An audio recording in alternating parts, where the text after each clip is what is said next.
अस्सलाम वालेकुम फ्रेंड, कैसे हैं आप सब लोग। उम्मीद करता हूँ खैरियत से होंगे। मैं हूँ मिर्ज़ा असद और आपके अपने चैनल हाउस कंस्ट्रक्शन में आपको वेलकम करता हूँ। तो फ्रेंड्स, आज इस वीडियो में मैं आपको बताऊँगा चौकाठ के बारे में कि कौन सी चौकाठ जो है, किस चौकाठ का आप इंतखाब करें और चौकाठ की कितनी किस्में हैं। तो वीडियो को पूरा ज़रूर देखिएगा ताकि आपको अच्छी तरीके से समझ आ जाए। वीडियो शुरू करते हैं। वीडियो शुरू करने से पहले आपसे छोटी सी रिक्वेस्ट है कि अगर मेरे चैनल पर नए हैं तो प्लीज़ मेरे चैनल को सब्सक्राइब कर दीजिए, क्योंकि मेरा न्यू चैनल है और आप दोस्तों की सपोर्ट की बहुत ज़रूरत है। तो सबसे पहले मैं चौकाठ की किस्म के बारे में बात करूँगा, जो आम तौर पर आज जो है 3 किस्मों की जो है चौकाठें चल रही हैं। सबसे पहले मैं जिस्ती की चौकाठ चल रही है, उसके बाद लोहे की चौकाठ भी आजकल चल रही है, उसके बाद लकड़ी की जो है चौकाठ चल रही है। उसके बाद मैं आपको ये बताऊंगा कि अगर आप चौकाठें लेना चाह रहे हैं तो हमेशा आप चौकाठें जो हैं वो चुनाई के दौरान लगवाएं, क्योंकि मैं खुद पर्सनली मिस्त्री हूँ। इसका फ़ायदा ये होगा कि आपका बहुत सारा टाइम भी बच जाएगा, मिस्त्री को भी आसानी होगी। उसके बाद चौकाठ की जो मजबूती है वो भी ज़्यादा होगी। तो मैं आपको यही रिकमेंड करूँगा कि आप चुनाई के दौरान जो है वो चौकाठें भी साथ लगवाएं। तो सबसे पहले मैं जिस्ती की चौकाठ की बात करूँगा। जिस्ती की चौकाठ जो है वो आम तौर पर आजकल इसका रवाज चल गया, क्योंकि इसकी मजबूती भी ज़्यादा होती है।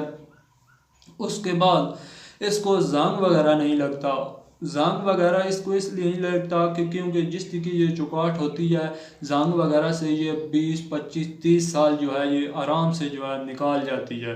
उसके बाद इसकी मजबूती अगर आप ज़्यादा करना चाहें तो आप बड़ी गेज मतलब बड़ी चादर लगवा सकते हैं, उससे आपकी मजबूती ज़्यादा होगी। ये आप पर डिपेंड करता है कि आप कौन कितने गेज की जो है चादर लगवाते हैं। 14 गेज की लगवाते हैं, 16 गेज की लगवाते हैं। जितनी आपकी गेज कम होगी इतनी आपकी चादर मोटी होगी और आपकी जो है चौकाठ की मजबूती भी ज़्यादा होगी।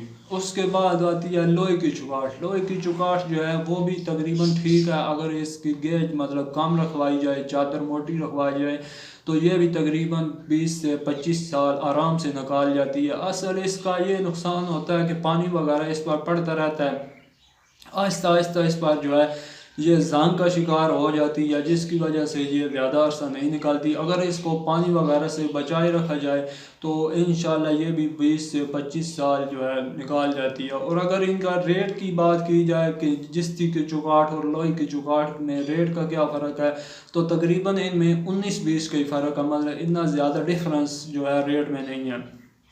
तो मैं आपको यही रिकमेंड करूंगा कि आप जिस तरह की चौकाठ का जो है इंतखाब करें।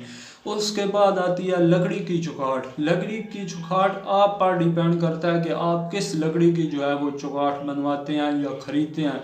मैं आपको यही रिकमेंड करूंगा कि आप अगर लकड़ी की चौकाठ लगवाना चाह रहे हैं तो आप खुद लकड़ी लें। इससे ये होगा कि आप फ्रॉड से बच जाएंगे, अच्छी आपको जो है लकड़ी प्रोवाइड होगी। आप पहले खुद लकड़ी लें, फिर मतलब उसको घर ले आएँ, फिर मिस्त्री को बुलाएं, घर पर आप जो है वो चौकाठें बनवाएं। उससे ये होगा कि आपकी तसल्ली हो जाएगी, काम भी मजबूत हो जाएगा। अब ये आप पर डिपेंड करता है कि आप कौन सी जो है लकड़ी ख़रीदते हैं।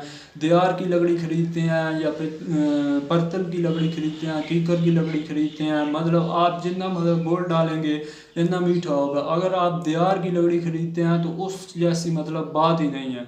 वो तकरीबन आपका 30 40 साल बाद भी अगर आप निकालेंगे तो वो बिल्कुल वैसी होगी, मतलब धोएंगे तो फिर उस तरह ही आपको जो है वो उसमें कोई तब्दीली आपको नज़र नहीं आएगी। तो फ्रेंड, वीडियो देखने का बहुत बहुत शुक्रिया। अगर आप मेरे चैनल पर नहीं हैं तो प्लीज़ सब्सक्राइब करें और घंटी को भी दबा दें साथ, ताकि आने वाली न्यू वीडियो आप तक पहुंच सके। Thanks for watching.